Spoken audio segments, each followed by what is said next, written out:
Hi friends, మనం చిన్నజీర స్వామి వారి ఆశ్రమంలో అంటే శంషాబాద్కి దగ్గరలో ఉన్న ముచ్చింతలు అనే గ్రామంలో ఉన్న ఆశ్రమాల గురించి, ఆశ్రమంలో ఉన్న 108 దివ్యదేశాల గురించి చర్చించుకుంటున్నాం కదండి.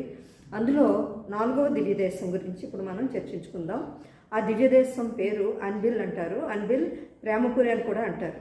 దానికి ఆ పేరు ఎందుకు వచ్చిందంటే, ఈ దివ్యదేశంలో ఎవరైనా దంపతులు వాళ్ళకి ఏదైనా డిస్ప్యూట్స్ అంటే ఏమన్నా వారికి సఖ్యత లేకపోయినా ఇక్కడికి వచ్చి స్వామిని ప్రార్థిస్తే వాళ్ళ మధ్య రిలేషన్ డెవలప్ అవుతుంది, బాగా ఉంటుంది. అదే కాకుండా పెళ్లి కాని పెళ్ళిళ్ళు అవ్వాలి అంటే ఇక్కడికి ఈ దివ్యదేశానికి వచ్చి ప్రార్థిస్తే వారికి పెళ్ళి అవుతుంది. ఆ తర్వాత పితృదేవతలకి మనం సరిగ్గా కర్మలు అవి చేయమనుకోండి, గైలు అవి కొంతమంది పిండ ప్రదానం చేస్తారు కదా, శ్రాద్ధ కర్మం చేస్తారు. అది వేళ అక్కడ చేయలేకపోతే ఇక్కడికి వచ్చి స్వామిని ప్రార్థించినా కూడా వారి కోరికలు ఆ పితృదేవతలు సంతృష్టి చెందుతారనమాట. మనకు వచ్చే చాలా వరకు దోషాల్లో కొన్ని పనులు అవ్వట్లేదు ఇదేదంటే పితృదేవతలు వాళ్ళు తృప్తిగా లేరనమాట మన విషయంలో.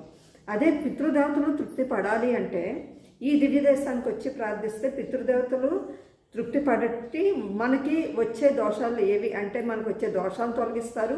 అదే కాకుండా అవాంతరాలన్నీ కూడా తొలగిస్తారు. పిల్లలకు పెళ్ళిళ్ళు అవుతాయి, భార్యాభర్తల మధ్య సఖ్యత ఉంటుంది, ఇవన్నీ జరుగుతాయి.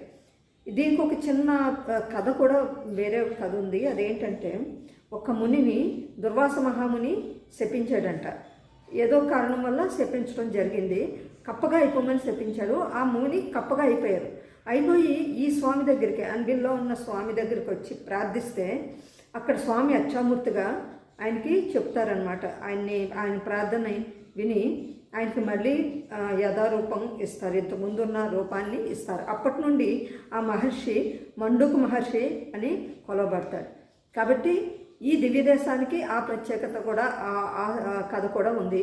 కాబట్టి ఎవరైనా పెళ్లి కాని పెళ్ళిళ్ళు అవ్వాలన్నా, దంపతుల మధ్య అన్యోన్యత ఉండాలన్నా, తర్వాత పితృదోషాలు తొలగిపోవాలన్నా ఈ అన్బిల్ ప్రేమపురి అనే దివ్యదేశానికి వచ్చి ప్రార్థిస్తే వారి కోరికలు నెరవేరుతాయి. జై శ్రీమన్నారాయణ.